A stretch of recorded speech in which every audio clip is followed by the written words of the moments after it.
first item today is Board of Supervisors matters, and we will begin with Supervisor Kendall. All right, thanks, Mr. Chair. Having a little bit of technical difficulties this morning, so my apologies. Okay, so a few public meetings that I wanted to cover that are going to be upcoming this week. We have a joint meeting with the retirement board that is taking place tomorrow at 8:30 at the Tessera Board Chambers. And then at 10 a.m. I will be leaving that meeting a little bit early, and I will be returning to these chambers for a first 5 commission meeting. That will be a good event. And then I have a meeting in Tulare later that day with capital projects. Working on a project that we're having some issues with Southern California Edison, and look forward to getting that resolved. Appreciate capital projects and the hard work on that. Thank you, Dennis Lemon.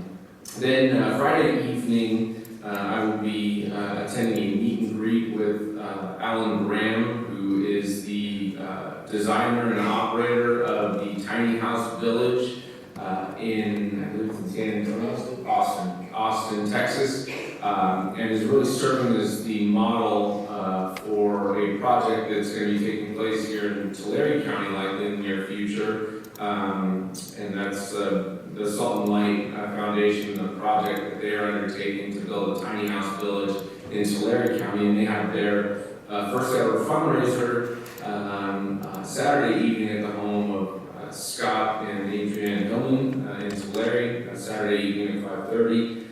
But Saturday in the morning at 9 a.m. Is a cause that's obviously near and dear to a lot of people's hearts, and today is Pink Tuesday. This Saturday is the Relay for Life in the city of Tulare. That's a wonderful event every year, and I feel like it just gets bigger and better. I was asked to come and say a welcome to at the event, and then they also asked me to pray, which is a real interesting thing because 2 years ago I was asked to pray because the person who was supposed to be praying didn't show up, and so during my prayer, I think it was probably a 50-year-old sycamore tree on Tulare Avenue actually fell down, cracked and fell down in the middle of my prayer. It was the most surreal thing in the world. I was like, I'm not praying again, and then they asked me to pray again this year, so it's a little bit interesting. So I'll have to ask my son for inspiration, I guess. Then he goes to St. Aloysius School.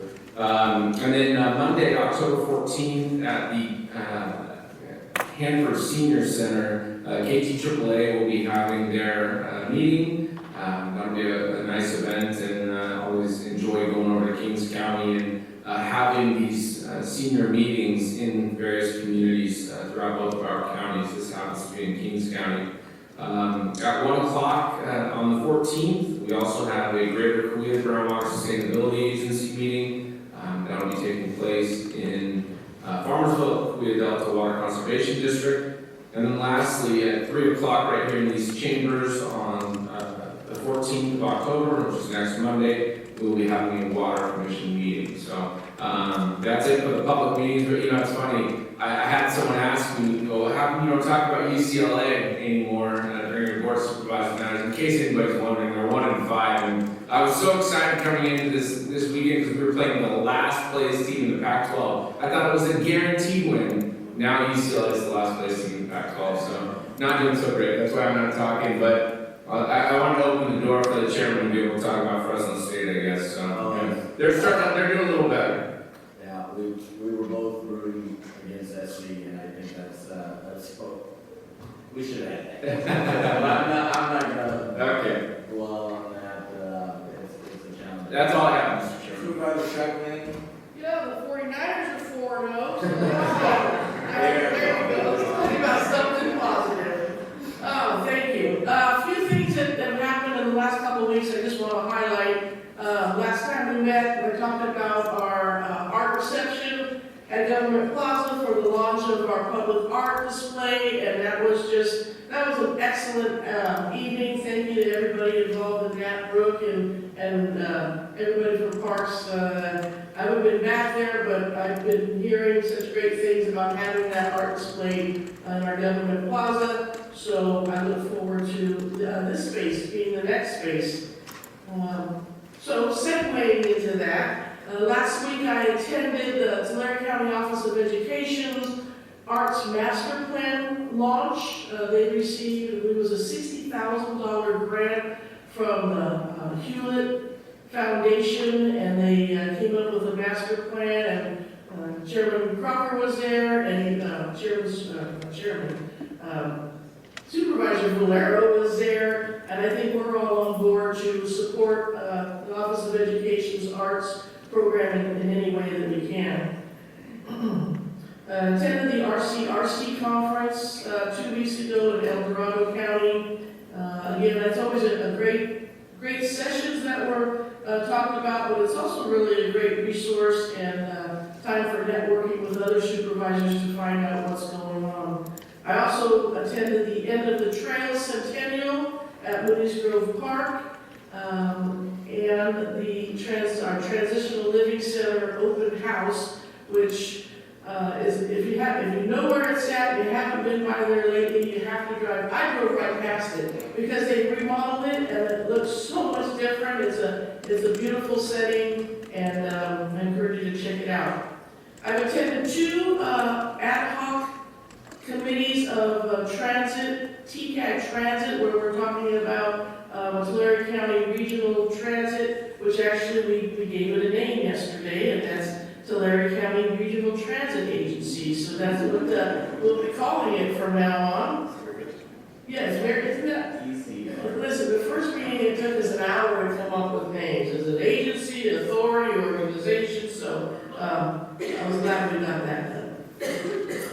I also attended last week the Boy Scouts Distinguished Citizen Award, and congratulations to Marty Z from Visalia, very active throughout Visalia and Tulare County for many years, so that was a well-deserved. Friday night, I attended Visalia Tulare County Family Services Purple Party, which is a fundraiser that they do every year during October for domestic violence awareness. The Emergency Aid Red Carpet event was Saturday, and then the Historical Society barbecue at Moodies Grove, which is always a great event. It was beautiful weather, and they had on display some of the antique farm equipment that has been given out to high schools throughout Tulare County, and actually some in Kings County. They received 2 pieces back that have been completely restored, and they were just, one was Strathmore High, and the other was Hanford High. That one was really good. And they did a lot of research. It was a John Deere 2-row corn planter. I hear they even called back to the Corporation John Deere and got information and everything to make that look just like it was originally. So kudos to them. I will also be attending the Salt and Light Foundation fundraiser. I'm very excited. There's a lot of good people out there in our community right now coming together to work on the homeless issue. Visalia has started an action group, a citizens action group, with about 18 folks from various entities around, business leaders, retirees, just a lot of people. I know Tulare has started an ad hoc committee, and October 30th, which is our next homeless task force meeting, we will be getting an update and a plan from the consultant that we hired about some things that we can do here locally, that each community can do, that are realistic things. And remember, folks, we're not going to end this. We're not going to end homelessness, but we can make a difference to those who do want to get help. So that's it. Thank you. Thank you. Oh, one more thing. Sorry, I looked over here. It's Pink Tuesday, but I want to give a little plug to Tulare County Fire. They are selling T-shirts, and the funds go to the Lost Girls Motorcycle Club, which supports Columbia Delta. And I also understand, I haven't had a chance to go get one, but our Tulare County Sheriff's Department is wearing pink patches. So go on down to headquarters, right, Sheriff? You can pick those up. $10. All right, we'll get them. Thank you.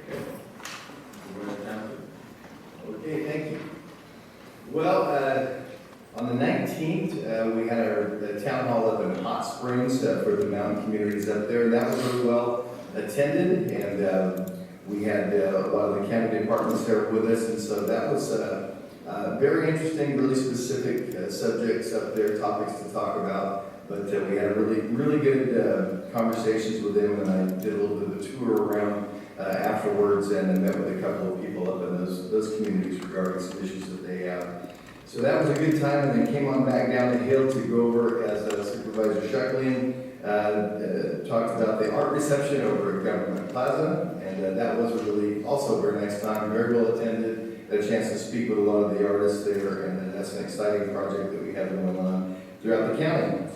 And then we were heading up on the 22nd up to Sequoia Crest to visit with some friends up there. We ended up taking, interestingly, 2 exchange students, one from high school students, one from Mongolia and one from Italy, and took them up there. And if you ever forget what kind of treasure we have in our own backyard of the giant sequoias, to see these guys' faces when we walked in and showed them the stag tree, the 5th largest tree on the planet, they just about came unglued when they saw that up there.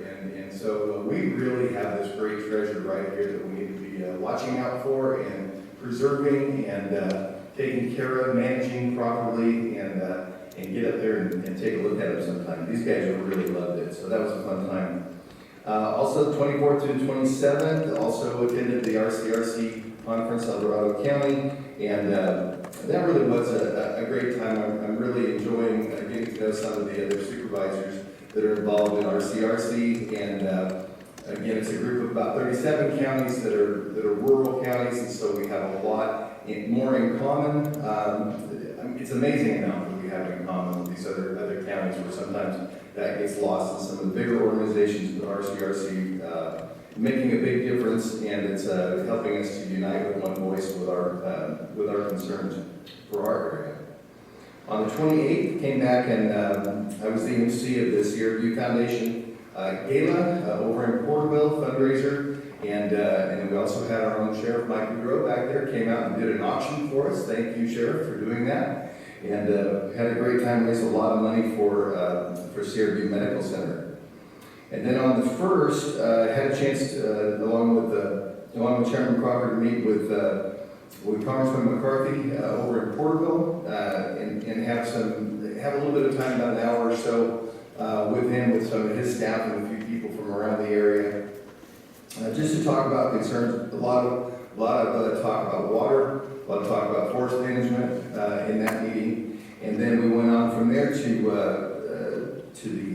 up to the Success Reservoir, Success Lake, because the dam was just renamed thanks to the efforts of Congressman McCarthy to the R.L. Schaefer Dam at Success Lake. And so I used to work for Mr. Schaefer for several years, and so I was able to also present a proclamation on behalf of the board to him. So that was kind of a special time at that naming ceremony, and I was really honored to be a part of that. On the 2nd, we had our LAFCO meeting. On the 3rd, Complete Count Committee over in Porterville. I've been attending those meetings and trying to get some people from some of the outlying communities to be involved with the complete count when the census comes around. And so we'll be getting a few representatives from those hard-to-count areas. And then that evening, a welcome for our new president at Porterville College, Dr. Claudia Habib, and her husband, Gassan. And that was a very nice time with some community leaders just to welcome them, and they are feeling very welcome in the community. I have a regular monthly meeting on the 4th with Porterville Mayor and City Manager, and talking about the things that overlap between the county and the city. Those are very productive meetings, and I think it helps us to keep going in the same direction. And then on the 5th, we had our Rotary, my Rotary Club, the Porterville Breakfast Rotary, had our Rotary Night at the Races fundraiser over the fairgrounds in Porterville. I was the MC, and again, we had our sheriff come out and do an auction for us. Thanks again, Sheriff, for coming out for that. So we've got a little organization going there with MCing and auctioneering. So tomorrow we have our joint meeting with Story County, with the Tessera board, and so we'll learn some more about retirement and discuss those issues. Then I have an advisory board over at Harmony Magnet Academy with the Pathways program to the Porterville schools. Thursday, if you're over in the Porterville area in the evening, there is a Chamber of Commerce Business Expo and Taste of Porterville. It's always a good time to see all the businesses that are in the area and get a little bit of a taste of some of the restaurants over there. Get samples as you go around. It's a free event for the community and a great chance to network. And I believe that starts at 5:30, goes from 5:30 to 7:30 on Thursday.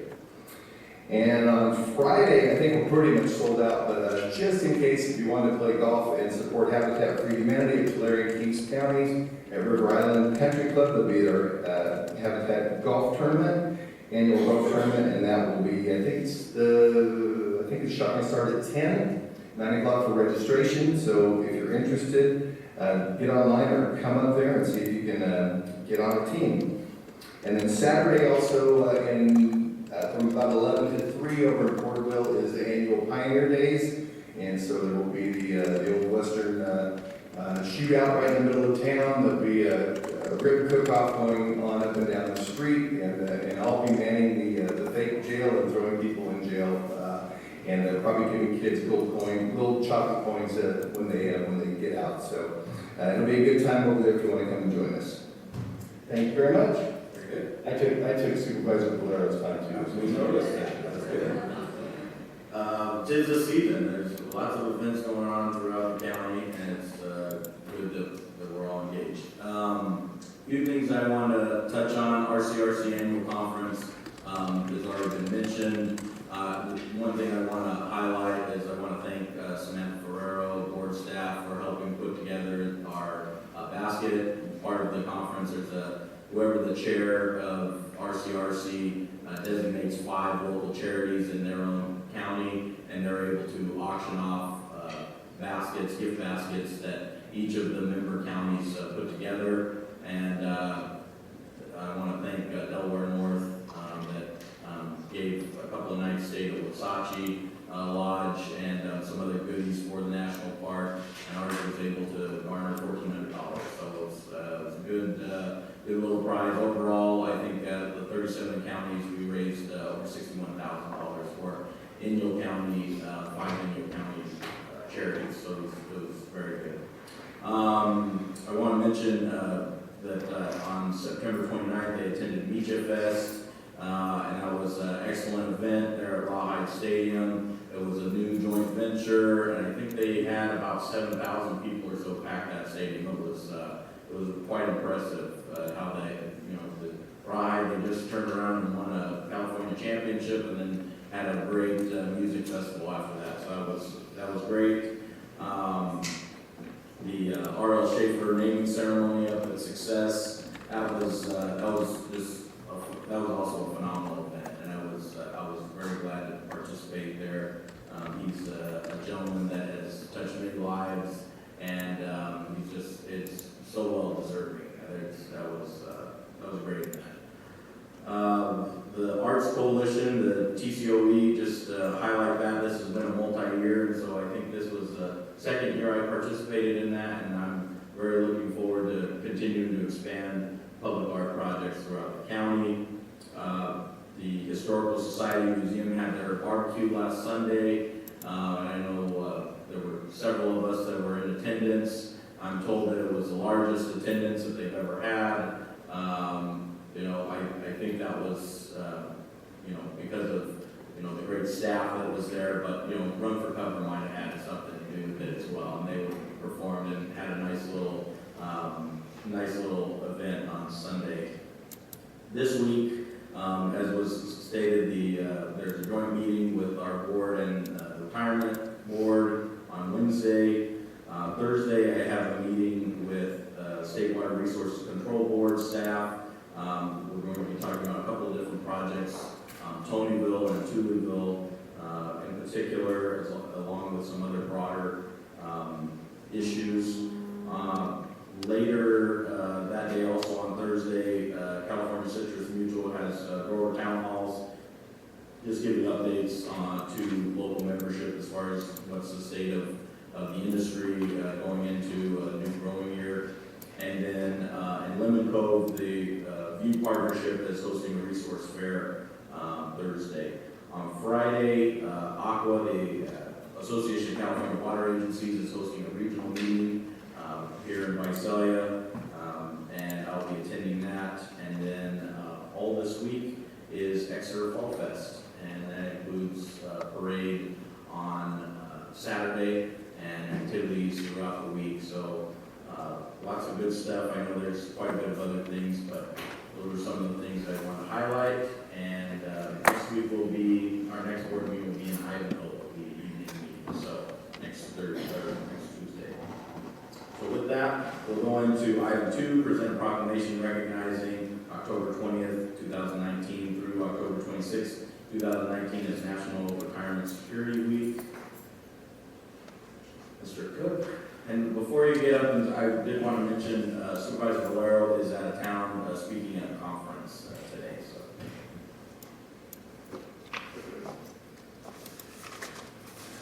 Thank you. Pleased to be here. I'm representing the Contribution Committee as the chair, and also with me today is our Vice Chair, Kevin Meixell. The week of the 20th starts National Retirement Security Week. As our employees plan for retirement, it is helpful to imagine retirement planning as a three-legged stool. The 3 legs provide the strength and stability for retirement. They include Social Security, our pension plan through GESERA, and additionally personal savings such as the county's defined contribution plan. This plan allows voluntary contributions by participants to a retirement savings account, and these contributions can be tax deferred. I'd just like to say we're grateful to the board for providing matching dollars to contributions made to the plan. That is helpful and it increases the participation in the plan and helps our participants prepare for retirement. We'd like to show a short video, I promise it is short, produced by our colleagues from the great state of Missouri, where I was born. Easy there. And though it is geared to the participants in Missouri, there may be some things that are specific to them. In general, this would apply to our participants as well. And I would like to point out a focus of mine and of our committee is to reach out to newer employees who fall within the Tier 4 pension plan in GESERA, and emphasize the importance of starting planning for retirement early, even if we're setting aside small amounts. So with that, I'd like to turn your attention to the screen.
That's our presentation. Well, we have a proclamation for you.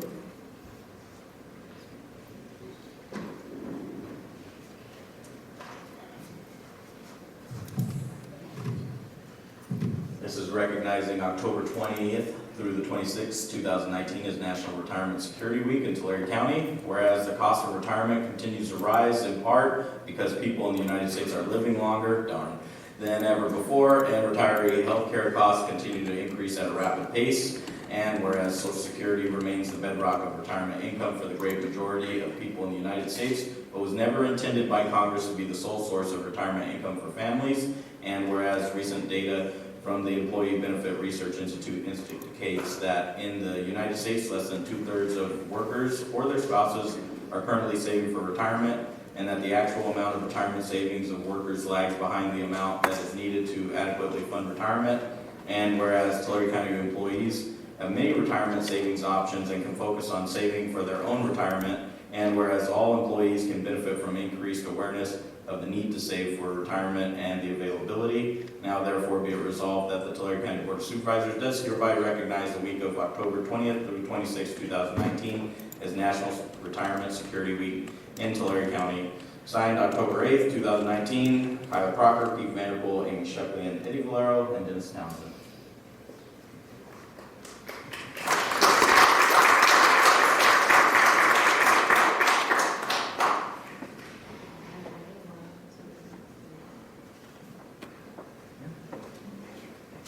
Save your money.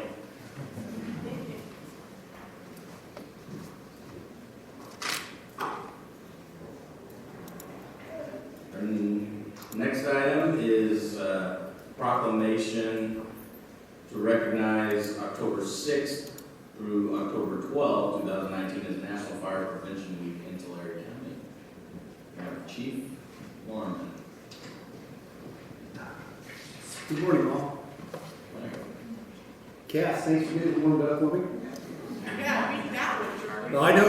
How you doing? And that was all done on county time. I wasn't gonna say it. Pyrotechnics. That's right.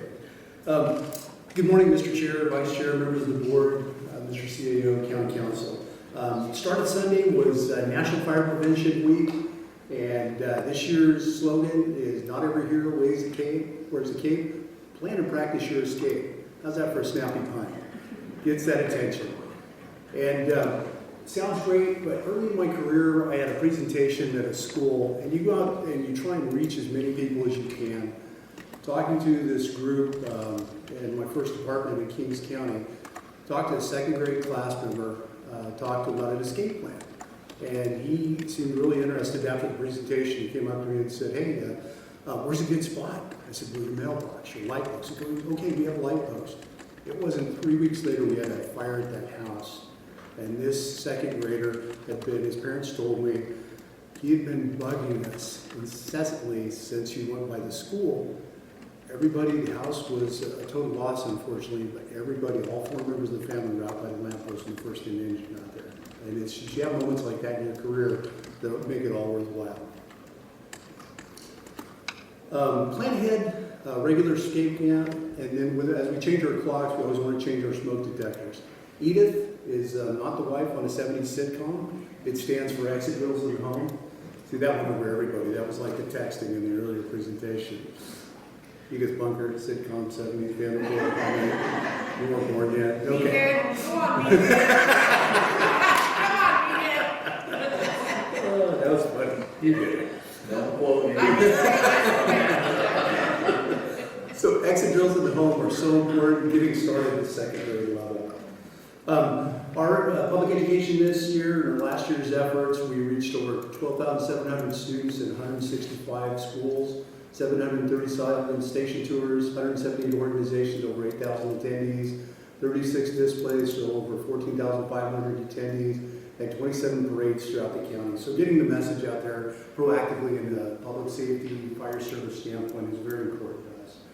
We started last week at the Hometown Heroes in downtown Visalia. We're also doing fire trucks and food trucks October 13th, as well as getting involved in some of our local area festivals.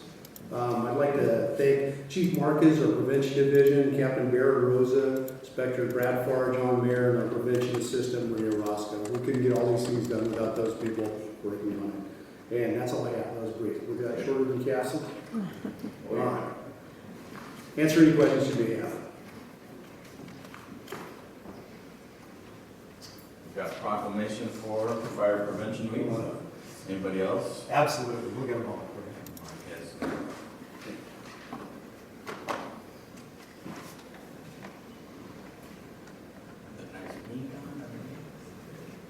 That's right. Oh, hey, easy, okay,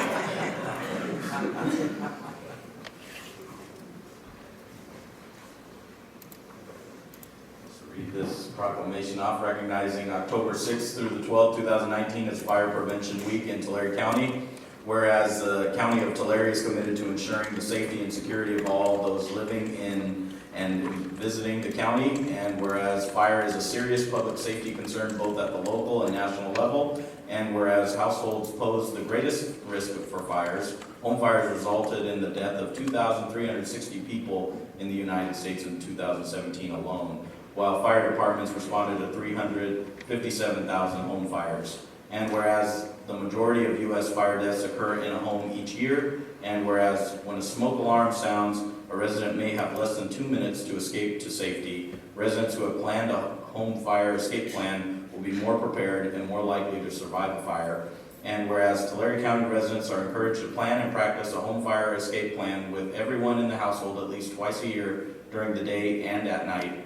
And whereas the 2019 Fire Prevention Week theme, "Not Every Hero Wears a Cape, Plan and Practice Your Escape," effectively serves to remind us that we need to take personal steps to increase our safety from a fire.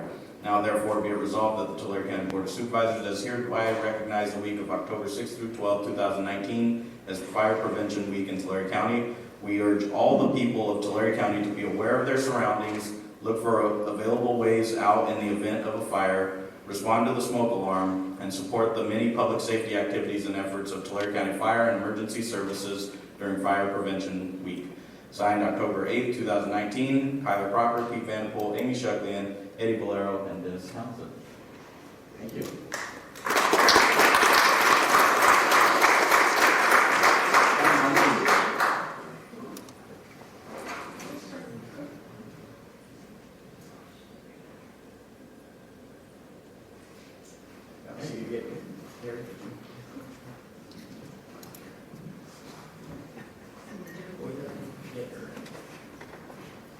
Ready, everybody? 1, 2, 3. Thank you.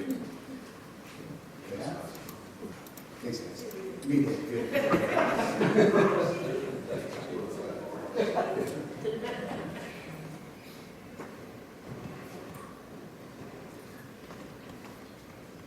Item 4 is presentation by Mr. Paul Yoder of Shaw, Yoder, and Tweed. And Lane isn't up here, so, I mean, that's, you can tell Karen that that was, Tulare County did not want to give her any recognition. We have an update on state legislation. Thank you, Mr. Chairman. Good morning, everybody. Yeah, the firm just changed its name to Shaw, Yoder, Antwi, Schmelzer, and Lang. And if you're wondering, were we trying to make it the hardest name to pronounce in Sacramento? Yes, that's exactly what we did. So I think we succeeded there. So thank you for having me here, everybody. Good morning to the audience as well, and all my fans out at home. All two of them.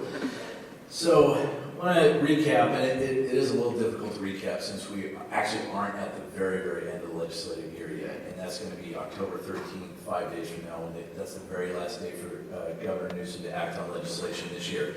So we have 5 days left. We had about 2,500 pieces of legislation introduced in 2019, 2,500 new bills introduced. Of the 2,500 that were introduced, about 1,000 made it to the governor at some point. Some of them did actually make it to the governor earlier this summer, but we ended up having about 800 that got to the governor at the very end. Of that 800, about 450 are still on the governor's desk. Now, for the 1,000 that have gotten to the governor so far, this governor's been vetoing about 4 to 5% of the bills. We're used to seeing about a 15% veto rate, especially under Jerry Brown. So it's a little light on the vetoes so far, but usually the most controversial bills wait until the end. So we may see Governor Newsom's veto rate increase here in the last 5 days. Legislatively, definitely some good things that happened for Tulare County in 2019. The enactment of SB 200, the water fund, for disadvantaged communities, especially those suffering nitrate problems, like here in Tulare. That was passed, and I think the board members know that was a 3 or 4 year legislative effort, so I'm very happy about that. Unfortunately, SB 559, which would have funded improvements of the Frank Kern Canal, became a 2-year bill, but SB 200 did pass, and I want to make sure folks in the audience and the public know that that's going to create a fund of $130 million a year for at least the next 5 years to address really severe water quality problems up and down the state of California, and again, especially here in Tulare. In terms of bills that the county opposed, again, a little bit of a mixed bag there. Senate Bill 1, easily one of the most controversial bills of the year. That was carried by Senate Pro Tem Tony Atkins, opposed by all 8 Central Valley counties, the California Chamber of Commerce, and a lot of industries in California. That bill has already been vetoed by Governor Newsom. But we are still waiting to find out the fate of another bill that the county opposed, Senate Bill 284, that would require that the counties pay a lot more money when they send juveniles to the State Department of Juvenile Justice, a lot more money. And then Senate Bill 438, which had to do with county EMS. Talk about a mixed bag. There was a mixed bag, even just that one bill. It did get to the governor, it did get signed, but we were able to get some amendments in it that I think are going to make it at least a little bit more workable here in Tulare County, so we're happy about that. In terms of state budget, just to recap, because that was a couple months old, but I just do want to remind everybody there's a lot of money to address homelessness, which was mentioned earlier in this meeting, a lot more money, and counties are getting specific allocations this time around, which we fought hard for. So the homelessness money, and then the continued funding in the state budget for tree mortality and fire prevention, I think would be listed as successes. So fair amount of success in 2019. Obviously, a lot more work to do if you go back and look at the county's legislative program for the 2-year session. But we are essentially at halftime, if you will, in the two-year legislative cycle. So what happens next? I mentioned October 13th. And then we really go into what's called the interim recess, and the legislature is dark in California, and all the way up until, we don't have an organizational day in December in the second year like we do in the first year, so they will be dark all the way up until the first, I believe it's the first Monday in January 7th, and they will come back. So they are dark for an extended period of time, but we want to make sure the public knows this as well, especially this, when they come back in January, in the second year of a 2-year session, there's actually a lot of activity. A lot more in the second year, early in the year, than you would see in the first year, early in the year. What happens is, every bill that was introduced last year, if it hasn't gotten out of its house of origin, it has until the end of January to do that. So if you introduced, Supervisor, AB1 last January, you need to get AB1 all the way out of the assembly by January 31st, or it's dead. And we finally start hitting some milestones where bills are really dead, or as I like to say, dead, right? And there are bills we really don't have to worry about anymore. Obviously, on January 10th, Governor Newsom will release his second budget. The news sort of underreported last week. Governor Newsom's tearing a page out of Jerry Brown's playbook, and he's starting to try to downplay expectations of state revenues. We are running a little bit ahead of projections, but nevertheless, Governor Newsom, I think, very clearly was sending a signal last week to the legislature to downplay your expectations. For the 2021 budget, we're probably not going to have a lot of new programs. We're probably not going to grow programs the way we did in the 1920 state budget. So that was a caution from the governor. We do still, I want to note, have $20 billion in reserve in the state of California in not one, but actually 3 different rainy day accounts now. We're going to have a March primary, you know, I've heard. And so I think we're going to see that flurry of activity in January, the budget, people trying to move their 2-year bills out of the house of origin, and then frankly, it's going to get quiet. In Sacramento, I think the legislature is going to focus on some other things up until that primary, and then they'll come back and we'll really enjoy the 2020 in earnest. So looking ahead a little bit, and then I'm happy to take some questions. I want to look all the way ahead. I just mentioned the March ballot, and I want to make sure the public knows that there will be a $15 billion bond on that ballot for schools and community colleges and higher ed. They're all rolled up together in this one $15 billion bond. There's some recent polling, and it's actually only polling at 54% so far.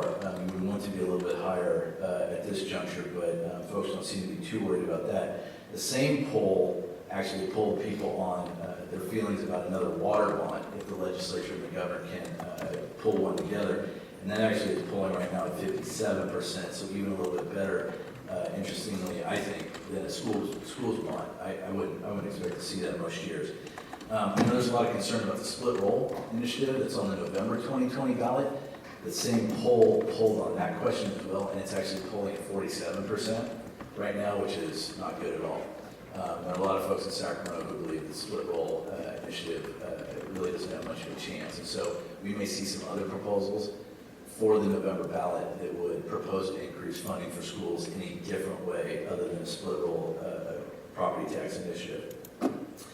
So in November, looking all the way ahead to November, I am almost done.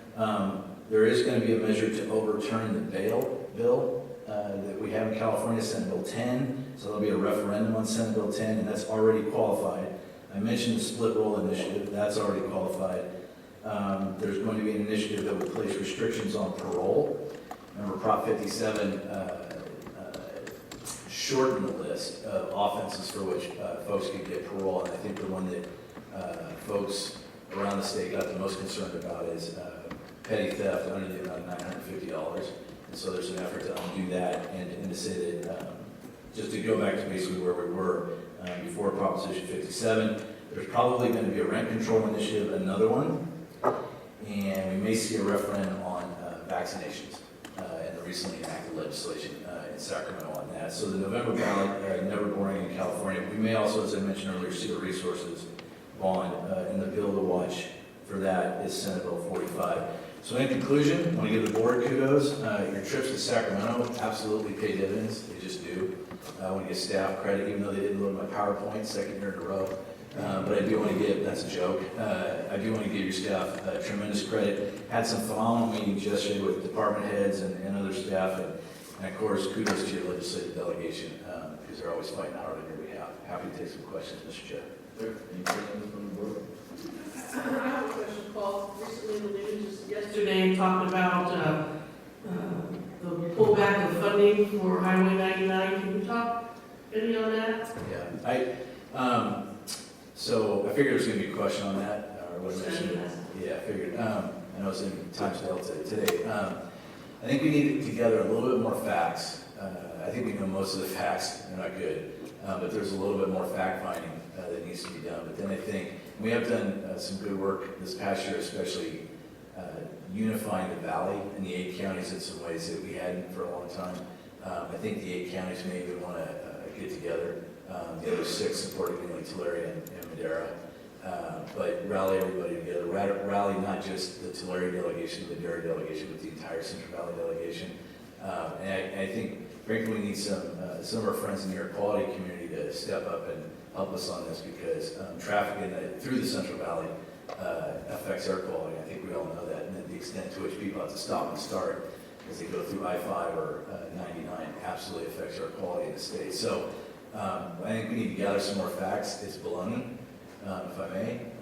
I'm sorry That's that nice, putting it nicely. I had another B word Yeah. in mind, but gather a little more facts and then just lobby it and see what we can do to undo what Caltrans's CTC, I should say, is trying to do. Thank you. Yeah. Other comments, questions? Just a real quick follow-up on, sorry about that. No, got it, thank you, appreciate it. Just follow up on the 99 question. A project that we've been working very diligently on and also involves a significant amount of private investment. Isn't necessarily the widening of 99.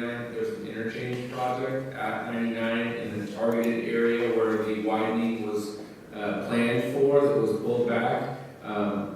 Any specifics regarding interchange projects and any clawback or funding there in the proposal, or are they just looking at the widening? I think at this point, honestly, Supervisor, we should be probably concerned about everything. I mean, I think we ought to, until we feel like we have things nailed down, I think we should be asking questions exactly like the one you just did. Okay. And I think that needs to be part of what we just discussed. Absolutely. Yeah.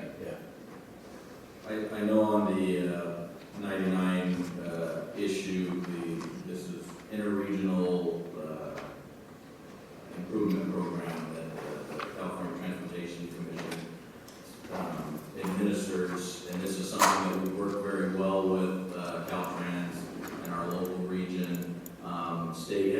members has taken a different stance on it.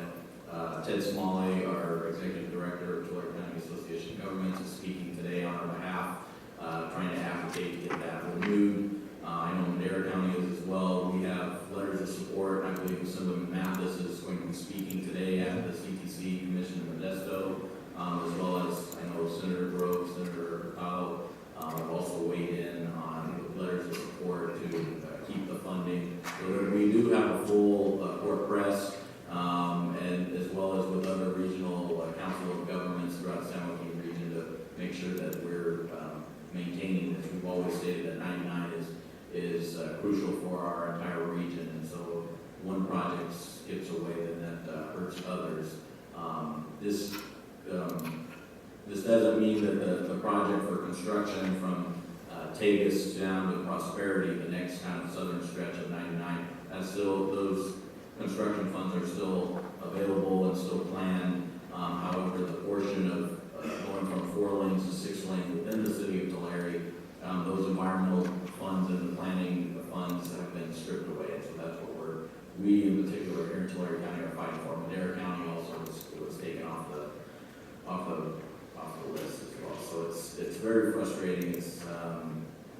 It's concerning. I think this goes, from my perspective, it goes back to this dialogue of we want to help the San Joaquin Valley, but when it actually comes to putting money and actually helping us, this is one action that shows otherwise.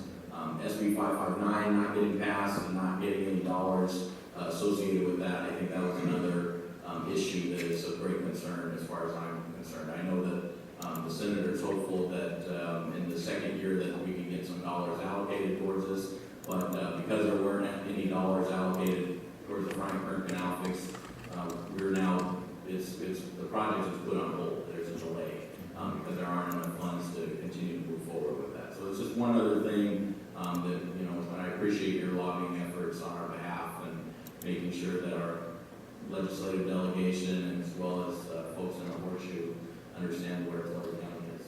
Yep. Thank you, Mr.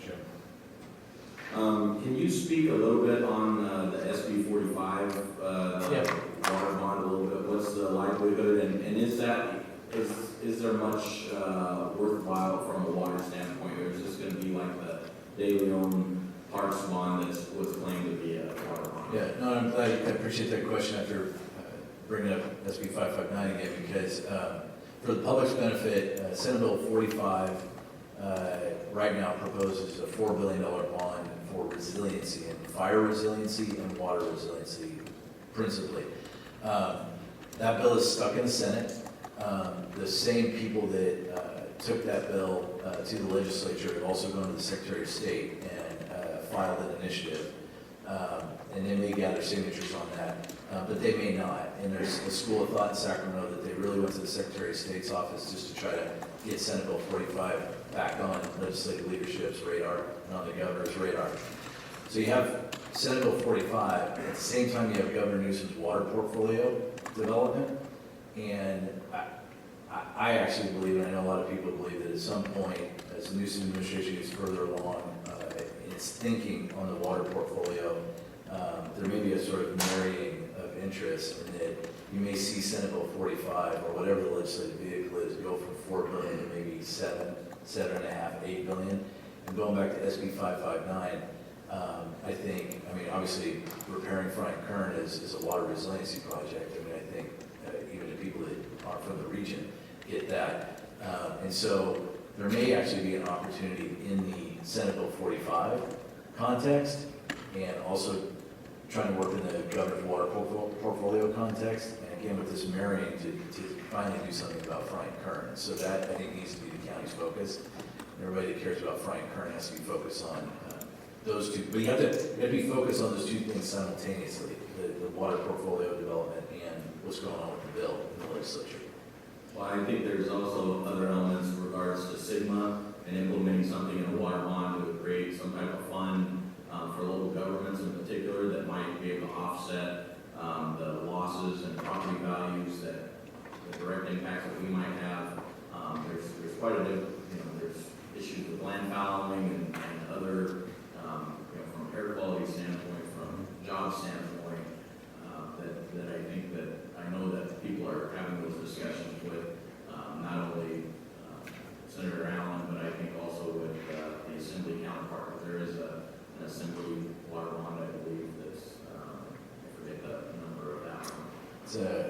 if I may, Mr. Chair, I believe it's Assembly Bill 352 by Assemblymember Eduardo Garcia. Can I just a lot of these things together before I leave? California Forward is a sort of think tank, it's been around for a long time. They are having a conference in early November. They've been working with the Newsom administration on the phraseology is all regions rise. And for folks in the valley, not just Tulare, but in the valley, I think going to that conference and maybe kicking up a little dust, given some of the things that are going on, it may be entirely in order, at least in my mind, because all regions rise. It has to mean the Central Valley. Can't be all regions of California rise except the Central Valley. And so, I want to get that on the board members' radar screens. I believe registration is there's still spots that are open at it, and also for the public too, because I don't think there's a criteria to be able to attend this conference. I think anybody that's willing to pay and show up is welcome at the conference. So, and it's going to be in Fresno, I believe, early November. And I apologize, I don't have the dates readily here. I want to say the 6th and the 7th, but I don't have any. 7th and 8th. Thank you. And you just made up for not loading the PowerPoint. Last year. And the governor is planning on speaking, I believe, on the 8th, on that Friday during lunch. So I agree, I'm planning on attending that and making our voice heard. Yep, I think that's a great opportunity, and the timing could be better. So, see you there. Very good. All right. Any other questions, comments from Mr. Yoder? Thank you. Thank you. Thank you. Move to item 5, presentation that many of us have been looking forward to, given by our agricultural commissioner Sealer of the 2018 Tulare County Crop and Livestock Report. Mr. Tucker. Good morning, Mr. Chairman. Good morning. Supervisors. All right, you nervous, Tom? This is your first one. It wasn't. I'm not going to let's put it that way. But thank you, everyone. Hard outside.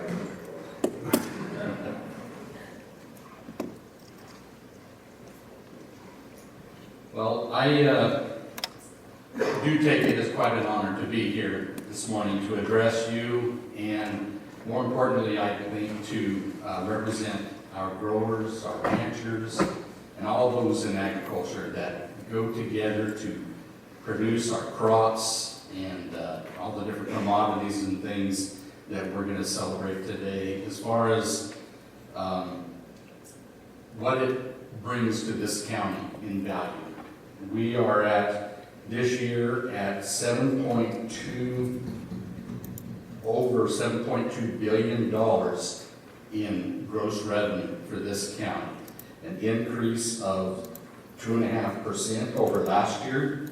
I should say we're talking about the 2018 crop report, so a 2.5% increase over to the 2017 report. That 2.5% comes out to over $173 million, just an increase over the previous year. So these are significant numbers. It's a lot of money, it's a lot of work, a lot of effort, and a lot of people that have gone to do this. Me and my staff get to come up here and present it to you. To my left, behind me, there's a display of just a sample of the many fruits and nuts and different commodities that have been grown in this county. And again, I just want to thank each and every one of those growers for producing those commodities for us. We all realize that just starts the ball rolling. You know, when they work so hard to create all that money and that effort and that gross value, that trickles down into jobs, into the livelihoods of many in this county. So with that, I will move on. And to, sorry about that, our arrows moved on us again. But we have permanent plantings of 440 100,000 total acres, an increase of 132,000 acres. Our almonds increased over 6,000 acres. Tangerines and tangelos by 2,500. Pistachios by 2,200. So significant increases in many areas. We did have some decreases. Our table grapes went down some. Our navel oranges went down as well. And on this slide, we can see some of our milk values. You can see that it did slip just a little bit, 7, and the total number there at the bottom of the screen is $1.68 billion. Still a very significant number. And here are our top 5 commodities, which has not changed since the previous year, with our milk and milk products of $1.6 billion, our grapes of $834 million, oranges $821 million, cattle and calves $616 million, and tangerines $511 million. And this is an overview of the entire crop and livestock value, which shows the $7.21 billion for 2018. And again, that was a quick snapshot of what our crop report has. Before you, you should have the actual report. And behind me, there's a box for those in attendance later on this afternoon in the break. They can certainly pick that up. This is a nice picture up above Kauai Lake, I believe, 2018 at the end of the year. It shows a very picturesque view of the mountains and the area and one of our water supplies.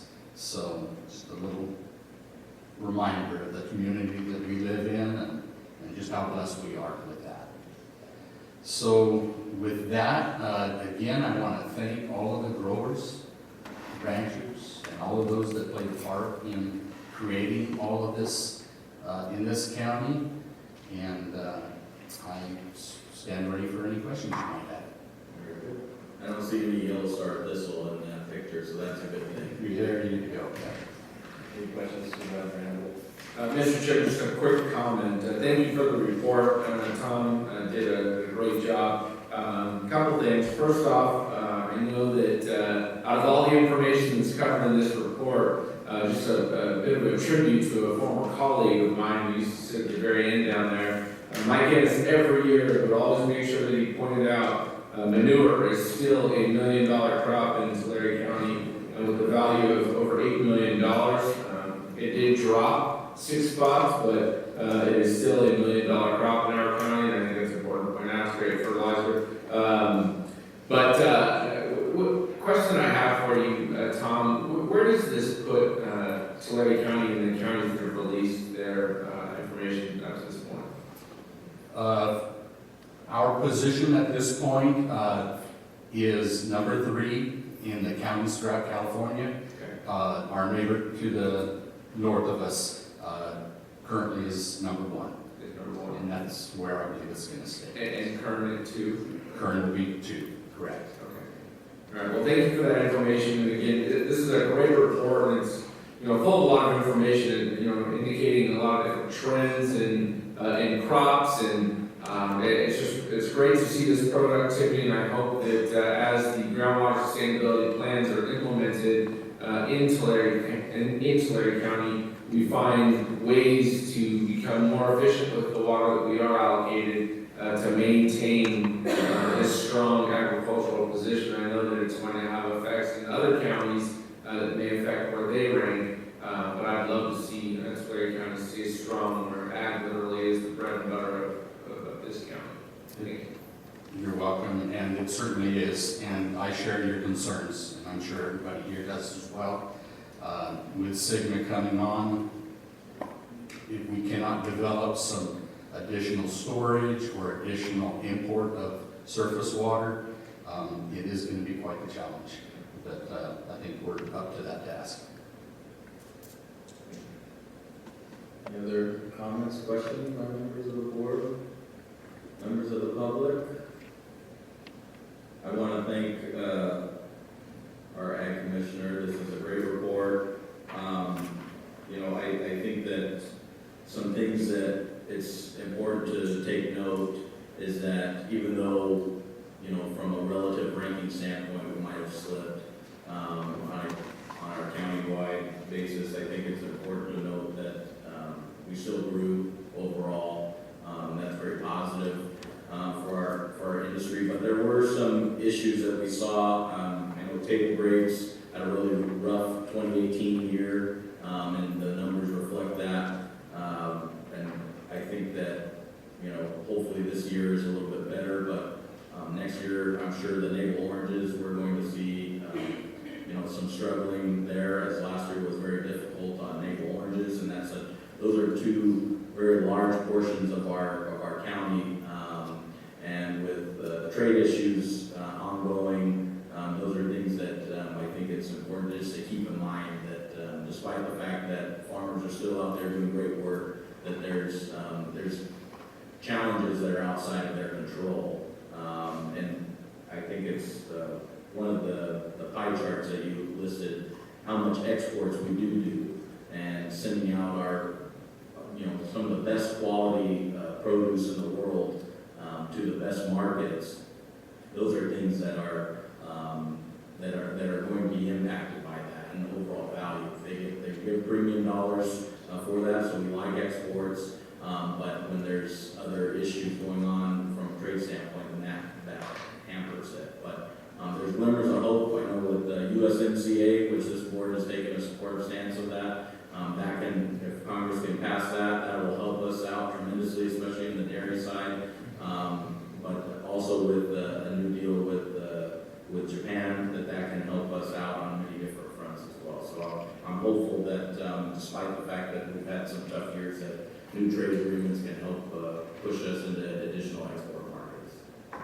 Thank you. Yes, I agree. And it was just recently another country has opened up their doors to another one of our commodities, oranges. So it's good. Very good to have a strong export market. Well, this is an action item to receive this presentation. So I will entertain a motion. Moved by Supervisor Sheffield, second by Supervisor Townsend.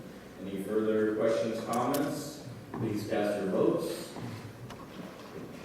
And the motion carries unanimously 4-0 with Supervisor Valero absent. Thank you, Mr. Tucker. You're quite welcome. And before I sit down, I would like to just thank my staff for all of the hard work that they went into creating this report, putting the numbers together, searching them out throughout the community. It was a lot of work, and I appreciate my deputy, Jonathan Bixler, and next to him, Christopher Greer. They, along with many others, took a strong lead in this. And the fruit is right there. Be sure and deliver it appropriately to the right place for you. Yeah, I'm sure all 4 of us will, deliver it appropriately. Thank you. Thank you. All right, we will move on to public comments. Item 6.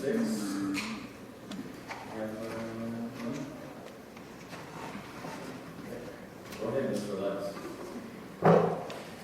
Thank you. Good morning, Mr. Chairman, members of the board, CAO council. Tim Lutz, Health and Human Services Director. Sorry, there we go.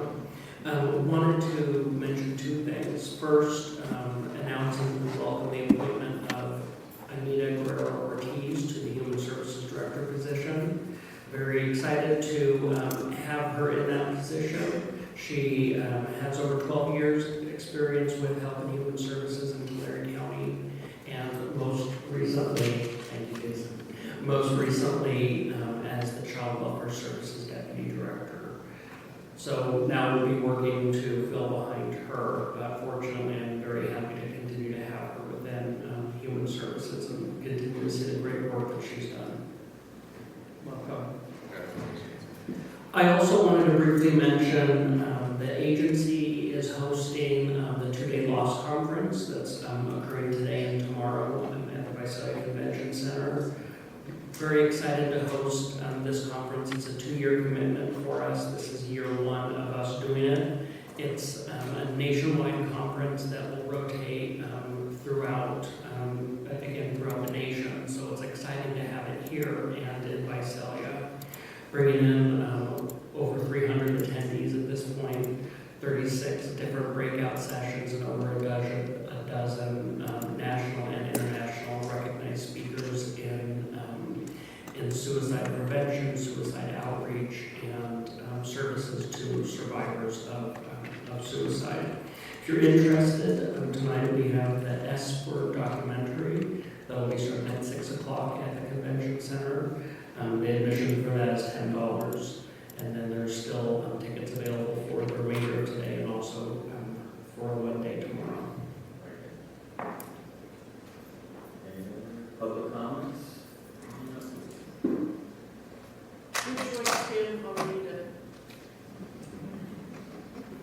Good morning, Chairman Crocker, Board of Supervisors, CAO Mr. Britt, and Jennifer Flores, County Council. My name is Lucy Garza. I am the Deputy Director in the Human Resources Department. I'm honored to be here this morning in order to discuss October as National Breast Cancer Awareness Month. National Breast Cancer Awareness Month is a chance to raise awareness about the importance of early detection. Breast cancer continues to be the most common cancer among women and is second only to lung cancer as the leading cause of cancer death in women. Men are also at risk for developing breast cancer.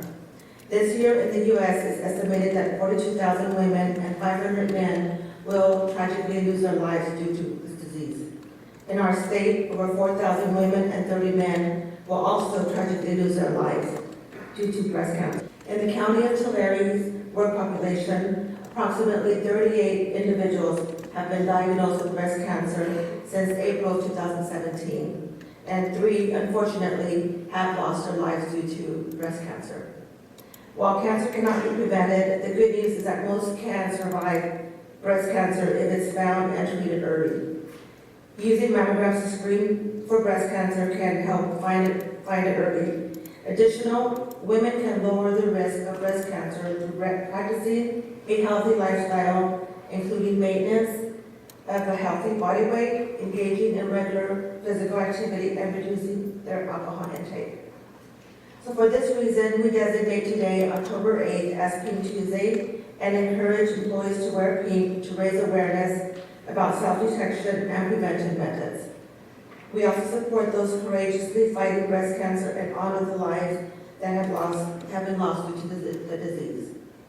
We encourage everyone, especially those who have a family history or may be at increase, to consult with their healthcare providers about the individual likelihood of developing breast cancer. Early detection and regular screening mammograms, followed by timely treatment upon diagnosis, can significantly improve a patient's chance of survival. Human Resources and Development have been working with the San Joaquin Valley Insurance Authority and Life Saving Images to provide on-site screenings to employees during work time. The 40-foot Susan Coleman bus will be on site at 7 locations throughout the county in the month of November, since open enrollment activities take place in the month of October. The screenings are in a private, confidential location and take approximately 50 to 20 minutes and are free to eligible employees. The bus is fully equipped to provide screenings to both men and women. Criteria includes employees enrolled in the county's Anthem Blue Cross plans, ages 40 and over, or who have a high risk of cancer due to family history are eligible to participate. However, this should not deter employees from having the mammograms. They should consult with their doctor or use their own doctor because this is considered preventive service and should be covered by health insurance. So in closing, I'd like to share that since we brought the mammograms on site in 2010, approximately 1,500 employees have taken part in this event. Thank you for your time. Do you have any questions? Any questions for Luke? No questions, but just again, thank you for providing this service. Thank you for providing that service.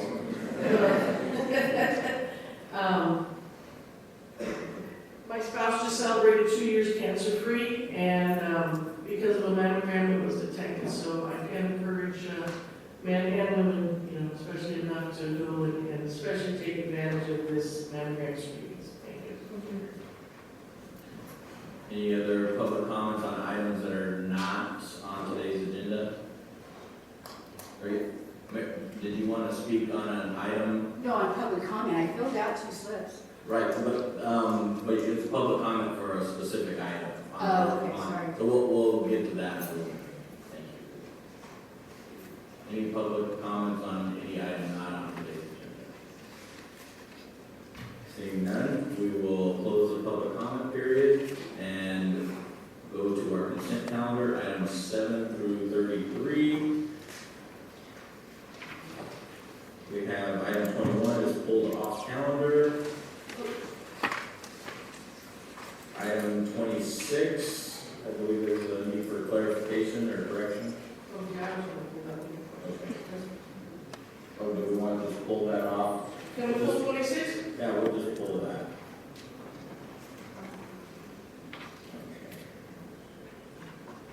Any other items wishing to be pulled or commented on separately? Members of the public? I'll entertain a motion. You know, real quick, I know we had talked about this, and give you my little item up there. I know we had talked about this before as a board of direction. This item's back on the agenda, that's 27, the waiving of extended use fees for the library and using those, waiving those fees in lieu of donations to charities for food and other goods. I just wanted to say that I think that's a really good program and should benefit a lot of people in the county. Very good. Any other additional comments? If there's no additional comments, I would move for the approval of the balance of consent calendar. We have a motion by Supervisor Vanderpool, Second. second by Supervisor Strickland. Please cast your votes. And the motion passes unanimously 4-0 with Supervisor Valero absent. Now we'll take up item 21. Or 26, excuse me.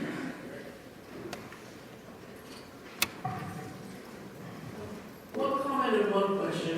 First of all, it's always nice when we can come to agreement with our employee groups and get on with the business of the county. I'm just curious, do you have a count on like a percentage of ratification of, you know, those who voted, what that number was? I was Rhonda Schuster, Human Resources Director.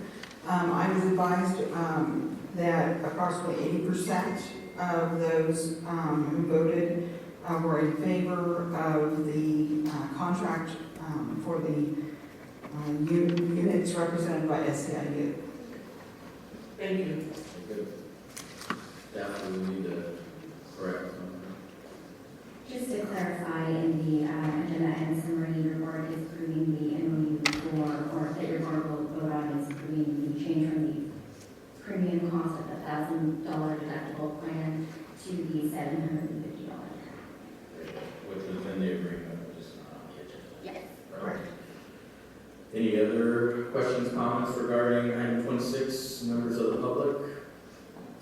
Seeing none, I'll entertain a motion. I will move approval. Moved by Supervisor Strickland. Second by Supervisor Townsend. Good question, you guys. All right, cast your votes. And the motion carries unanimously 4-0 with Supervisor Valero absent.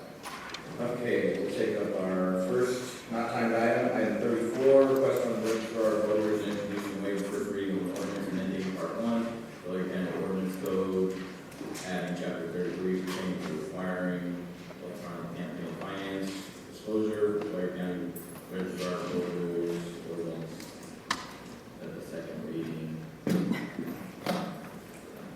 Good morning, Chairman, Board members, CAO, and County Council. I'm Emily Oliveira, an Elections Program Coordinator with the Registrar of Voters Office. The item before you today is a proposed ordinance which, if adopted, would require all campaign disclosure documents to be filed electronically for candidates running for and elected officials holding office in Tulare County. In order to increase transparency in the electoral process, the Political Reform Act requires candidates, their controlled committees, and general purpose committees to routinely file statements disclosing the financial activity of their campaigns. In addition to the requirement for these statements to be filed biannually, reporting requirements for these campaign accounts increase during the 90-day period immediately before an election. Correlating to the increased filing requirements for campaign disclosure, our office also sees an increase in requests to view campaign disclosure documents. In our current process, once the statement is filed by the candidate, staff manually prepares the copies of statement for public viewing, and in cases of requests received electronically, manually responds with documents satisfying these requests. By adopting an ordinance requiring electronic filing of campaign disclosure statements, the submittal of campaign disclosure statements will be streamlined, transparency will be increased, and preparation turnaround time will be decreased. That completes my presentation, and I will be happy to answer any questions you may have. Any questions from members of the board? Any questions? Members of the public? I think this is great. This is good next step as far as getting us into the 21st century. It's a long time coming, we look forward to it. Thank you. Very good. Entertaining motion? Move approval. Moved by Supervisor Townsend. Second by Supervisor Vanderpool. Please cast your votes. Motion carries unanimously 4-0. Supervisor Flores. I will take up item 35. Building Pond project at Lee.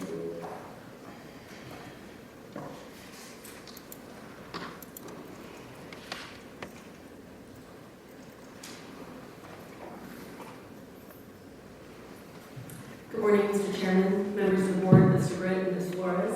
I'm Brooke Sisk, General Services Agency Assistant Director, and I'm here today with Dennis Lehman, our Capital Projects and Facilities Manager, to discuss the results of an RFP for the design of a fully restored lily pond at Mooney Grove Park and seek your direction on proposed options. First, I'll give a brief background on the project, then discuss the RFP results, the proposed options that have been considered, including a recommendation from the Parks Advisory Committee, and conclude with our requested action. According to local historians, the Lily Pond was likely constructed between 1937 and 1940 and may have been sponsored by the Works Progress Administration, or WPA. When it was in working condition, water sprayed from the central fountain, which you can see in the picture here, and the basin contained water and koi fish, and water lilies grew from the planters. It became non-functional in approximately 2004, and due to the high cost of repairs and ongoing maintenance, the lily pond has remained non-functional ever since. In response to a presentation from staff and comments from the public back in April, the board directed staff to more formally gather information on costs to fully restore the lily pond. So we issued an RFP for consultation and design services to include plans, specifications, and cost estimates to enable the county to bid the construction and therefore operate and maintain a fully restored fountain and pond. We received 2 proposals, one from the Real Mooney Grove project and another from Sierra Designs. Staff met with interested community members and supervisors to review the proposals. It was determined that the Real Mooney Grove project's proposal did not meet the requirements of the RFP and was disqualified. And now I'm going to turn it over to Dennis, and he's going to cover the details of Sierra Designs' proposal and the cost estimates. Good morning, Dennis Lehman, Capital Projects Manager. Sierra Design's proposal included a consultation and design fees for $56,915, plus a 15% of the construction cost, which has not been estimated at this point. The Sierra Design project will look at the project and give us proposals based on electrical needs, pumps, size, water, filtration, types of plants, types of types of plants, and also the care of those. It will also help us out with bid preparation, construction management, startup, and a manual that would be used to operate the pond in the proper way to keep it. The design parameters for this is 50 years, is what we're looking at. 50-year motors, 50-year panels, 50-year, to keep this thing in operation, to spend that kind of money on it. Those are the proposals that we have looked at and are bringing forward to you. The design cost is estimated between $400,000 and $600,000. There will be a 15% charge from Sierra Design to bid, administer, manage the construction during the process, as well as there are some maintenance requirements, and there's not quite a year of maintenance that they would be provide, but they would provide training to our staff to maintain the pond in that kind of a thing, with hopefully a life of 50 years. Thank you, Dennis. So given this new information, the RFP review team and the Parks Advisory Committee considered the following options for the Lily Pond. The first option is to accept the proposal from Sierra Designs and move forward with design and full restoration of the Lily Pond. As Dennis mentioned, the estimated design cost ranges anywhere from $117,000 to $147,000. Parks does have enough funding to pay for the design. However, we do not have funding for construction estimated between $400,000 and $600,000. Therefore, at their last meeting, the Parks Advisory Committee did not recommend moving forward with just the design if we were not going to be able to deliver on the construction. This option could also potentially be modified for the structure to be restored without water, which would cost less and require less ongoing maintenance, but would still likely be more costly than the park's budget would allow. The second option, to remove the lily pond and landscape over its footprint, or a full demolition, is the opposite end of the spectrum from option one. While this option would be the most cost-effective, it does nothing to honor the structure's history and is strongly opposed by members of the public. The third option is to replace the existing lily pond structure with an artistic memorial, and this option was previously recommended by staff at the April meeting. And the estimated cost of that project of $78,000 includes an $18,000 agreement with the Arts Consortium and Garden Street Art Studio to do the tile mosaic on a monument, and $60,000 for a prefabricated monument. The fourth option is to convert the existing structure into a gated memorial. Staff would work with the Museum Board and Historical Society to develop an interpretive display honoring the Lily Pond's historical significance. We've not fully explored this option, so if selected, a cost estimate would require further research. And the fifth and final option is enclosing the Lily Pond with a wrought iron fence and establishing a 5-year community fundraising campaign.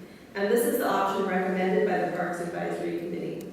The fence would help protect the public from the structure's current deteriorated state, and the 5-year window for fundraising would give the project supporters the opportunity to solicit donations, collaborate with local organizations, and explore grant opportunities. The cost of a fence and an architectural rendering to help promote the fundraising campaign would likely be less than $20,000. And at the end of 5 years, if sufficient funds, labor, and materials are still not available to complete the restoration project, the county can reconsider its options going forward. So in conclusion, the requested action is to provide direction to staff as to which, if any, of the 5 proposed options staff should pursue with regard to the Lily Pond, or provide direction to modify or combine one or more of the proposed options. And with that, I'd be happy to answer any questions, and I know we also have several members of the public here today that would wish to speak about this matter. Any questions, comments from members of the board? Members of the public, I have 2 requests for public comments. David Nicholson. Please state your name and address for the record.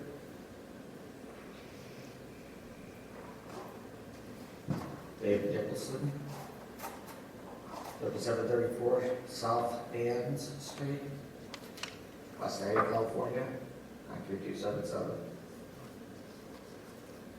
I'm Dave Nicholson, and my son Michael can be here with me today. We are the new landscape technicians out of Finish Grove. but I've been in the military for 13 years. Then I became a correctional officer. Been a nurse 30 years, in some sort of medical field. I've been there for 45 years. All I want to do is go out there. I have time on my hands. My son and I do lawns, things like that, friends. And we went out there, saw the pond. I was totally appalled. I almost started breaking. I broke down in tears. I grew up in that park. That's my playground when I was a kid. And my kids were using it, were born and raised in that park. Now my grandchildren are using the park with mom and dad and grandma and grandpa. So I want to see the pond rebuilt so my children, my grandchildren, my future great-grandchildren can look down in it, see that grandpa had something to do with this, and they can look down and see where the fish are, see what kind of fish they can find. And with this, I got one more project. My daughter just got married 8 years ago, where the pillars are out there.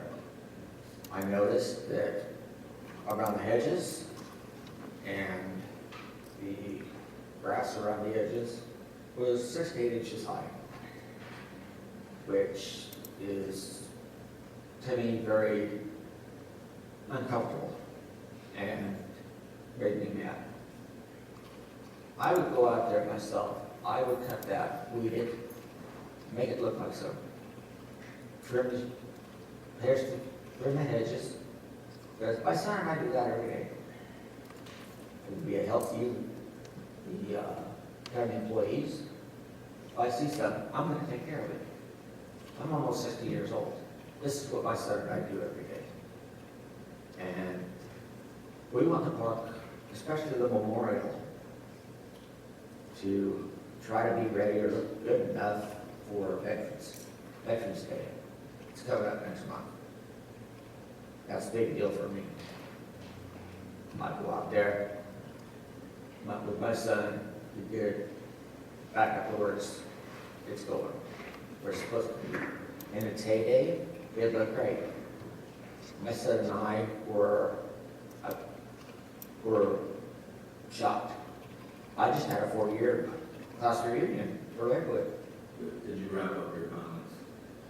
And I had people come out to the park. Then all I did was say how bad it was. I'm appalled at that. I'm very ashamed about that. Whether it could be regular activity. So Thank you. thank you. I have another request for public comment from Mary Bryant. Please state your name and address for the record. Thank you. Mary Bryan, the Road and Grove Project Incorporated, 15634 Beachway Avenue in Ivanhoe. That's my corporate office also. I wanted to talk to you a few minutes about the Lily Pond. In 1996, the Lily Pond was completely restored by the veterans and private citizens when the veterans also did the bridge and the Veterans Memorial. I was finally able to locate Mr. Hughes, who was the veteran responsible for that in 1996. Veterans completely paid for all of the Veterans Memorial, the Lily Pond, which was actually renamed the Reflections of Remembrance Pool, and the bridge. So I have a committee formed. I am not a veteran, but I come from a long line of veterans. My 2 brothers are both Vietnam veterans. I lost my dad to veteran suicide in 2008. So to honor him, back in 2014, I joined Avenue Flags and Bicycle Veterans Committee. So for 5 years now, Anytime I need the vets, they assist me in any way. I have the committee formed already to do the Veterans Memorial, the bridge, and the reflections pool. So I think that back in 1996, they were virtually given the reflections pool because they paid for everything to honor all veterans, both alive and deceased. And we are ready to do the reflections pond. Next week, our contractor will be back in town from a big job over at the coast. We're going to be asking for access to the reflections pool. We're bringing in equipment to test the pipes underneath. Rod Hughes, back in 1996, when it was restored, it was the best of everything. All new pipes, all new fountain at the top. The inside was resealed. The reason we were disqualified, I would imagine, is because $400,000 is absolutely absurd. We're saying Mr. Hughes has been out there to look at it.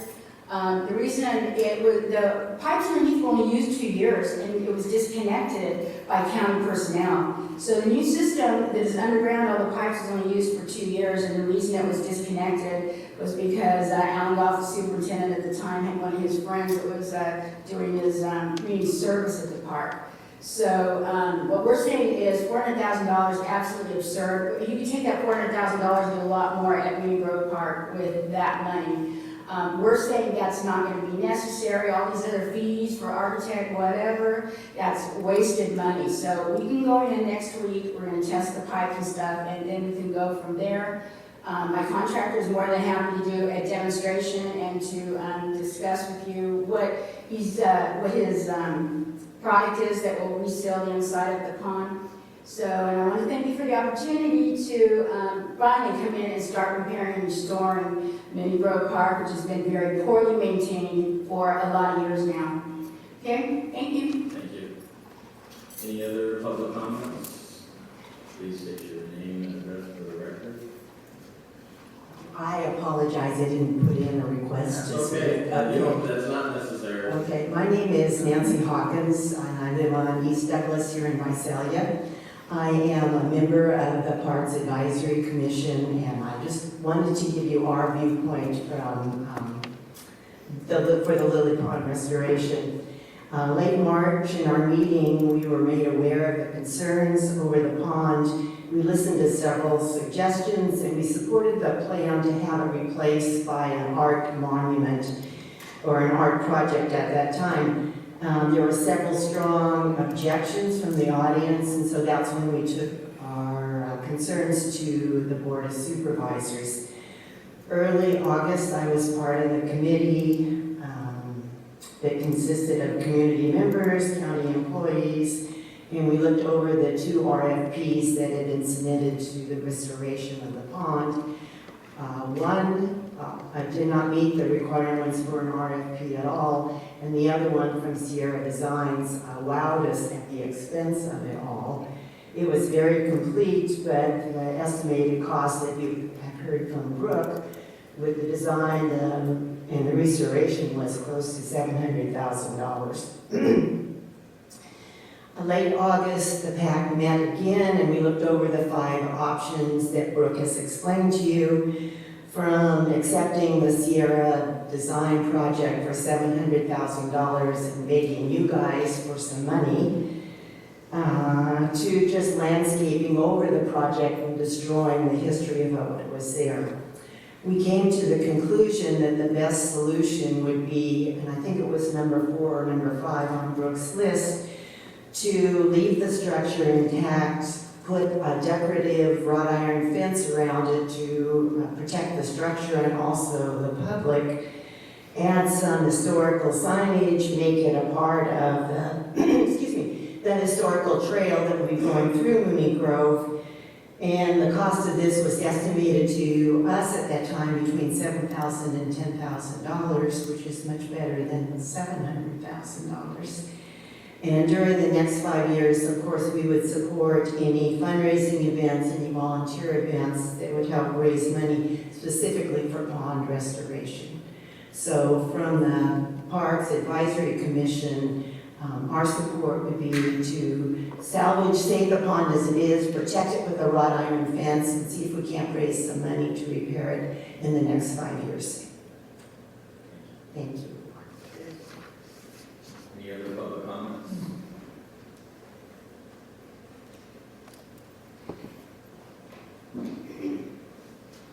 Good morning, I'm John Rogers, I live on Avenue 264, right there, pretty close to the park. I hope you'll go for the item agenda 5, which has been discussed at length with the Park Commission and like that. It seems to me that I agree with some of the public comments that maybe 400,000 to 600,000 is a lot of money, and I would think you could take it down rock by rock and rebuild it for less than that. But I've got a friend that's in actually the tank construction business in Santa Maria that I try to get involved in this, and said, hey, these government things, unless it's millions, it's not worth trying to do because of liability, because of prevailing wage, because of all. So I understand you can't just write a check. But I hope you will give us the opportunity to say what is, obviously it's historic. It's a lot more historic than old drive-in that everybody was up in arms to save here a few years ago. It needs to be saved, as does a lot of other things out there in the park. I think there's more interest. I know Amy's been really involved, and we appreciate that so much. It's the oldest county park in the state of California, and the special law was written to make that possible, that the county could take possession of the park. And I know a lot of you didn't grow up here, or maybe you're growing up involved something besides spending your time at the park. But for those of us that did, it is a very special place. It has been neglected. Not just people in this room, but going way back to Prop 13 is when you started seeing the decline of the park. And there was a member of this board that, well, we just won't irrigate the parks. And that wasn't a very good idea. But anyway, I think the proposal, the proposal from the Park Commission is the right proposal. I hope you'll do it. We will do our best to raise as much as we can to restore it. And I appreciate your attention. Thank you all very much. Thank you. Any other public comments? Seeing none, I'll bring it back to the board for additional comments or action. Mr. Chair, just a quick comment. Sorry, I didn't use my request to speak button here. First of all, I want to just thank the Parks Advisory Committee for their comments and for really being very active in this vetting process. I think it's important that the users of the park, the stakeholders, give advice and guidance as to what they want to see out there, because you are the users and the stakeholders in this county. You speak on behalf of them. I looked at the various options, and I think option 5 makes the most sense to me as well. I think there are many different opportunities. You know, if we fix this pond, it doesn't fix the park. There's a lot of things that need to be done in Grove Park, but this is a step in the right direction. I think we've found a few cost-effective ways to get things done in the park, whether it's allowing various volunteer organizations to come in and do some work, or potentially the Conservation Corps doing some work out there. There are ways that we can get things done that make sense and do it in a cost-effective manner. And I'd be curious to take a cost-effective swipe at improving this pond in addition to the fundraising efforts, because I think that there are ways to get this pond done right that aren't going to cost $400,000-$600,000. So I'm supportive of this. I think that the wrought iron fence with some historical signage that would allow it to still be a feature and an attraction at the park make a lot of sense. keeps the public safe, but also allows them to learn a little bit about why it is significant in Moody Grove, and then, you know, accept tax deductible donations or through the Tulare County, Friends of Tulare County entity, help raise money and get this thing done. And also, too, I think it's important that we continue with full speed ahead with grant applications to try to get this done, because there are multiple funding sources out there that could help get this done, but I definitely don't want to understate the importance of the private fundraising campaign by those who really want to see this preserved. So very supportive of this, and I think option 5 is the way to go. First of all, I'm feeling a little guilty because I hope the demise of the koi and whatnot were from me feeding popcorn and stuff like that to them as a child. Because like Joe, I grew up in this area and spent a lot of time at Moody Grove Park. So first off, I want to thank the advisory committee. This was a very hot topic at times. I want to thank John for your persistence, but mostly your passion for Moody's Grove Park and fighting for this. And I would support number 5, that we maintain the structure with the interpretive signage, maybe some signage that we could direct folks to what this was all about and how we'd like to restore it, but it will take funds. I can't in good conscience see spending $400,000 to $600,000 on the restoration of this project. I think if we have that much money to put into it, there are a lot of other areas of the park that we could upgrade. So I do support number 5. And if I can just segue and get a little extra time for folks to know that on October 26th is Make a Difference Day, and we will be doing some work in the park starting at 8 a.m. So folks are more than welcome to come out and volunteer. We'll be planting some trees, some benches and things like that. So if you're interested in doing some good work in Moody's Grove Park, this is a good way to start. Thank you. That's great. Just a few comments I want to make. I appreciate staff coming back and looking at some additional options. We talked about a possible solution 5 months ago, and I appreciate you guys keeping up to speed with this and not losing focus on this.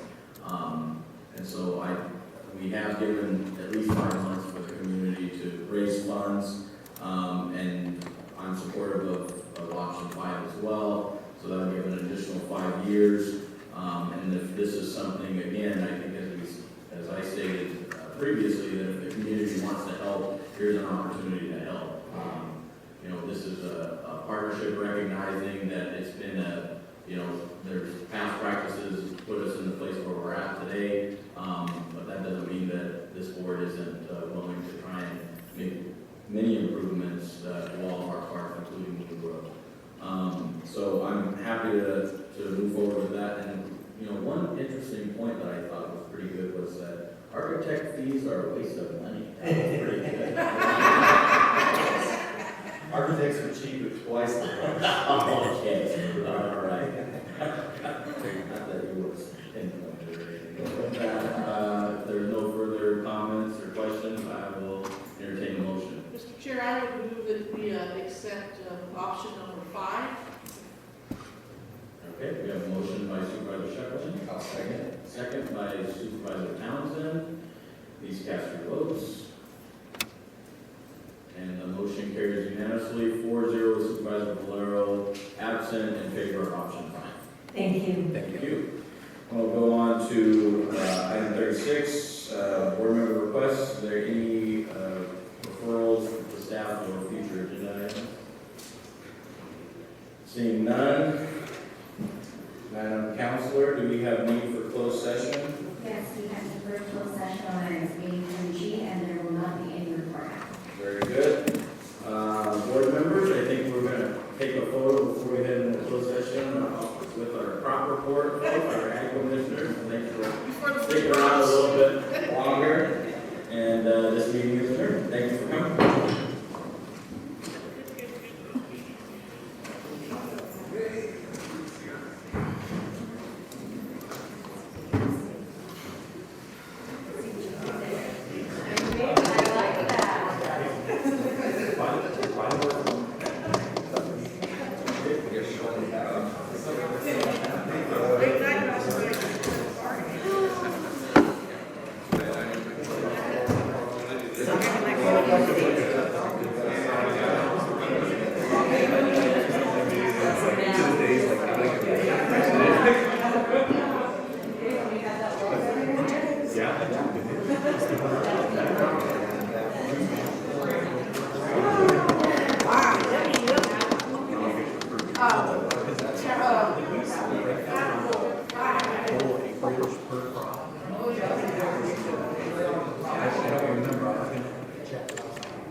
All right, there is that second thing.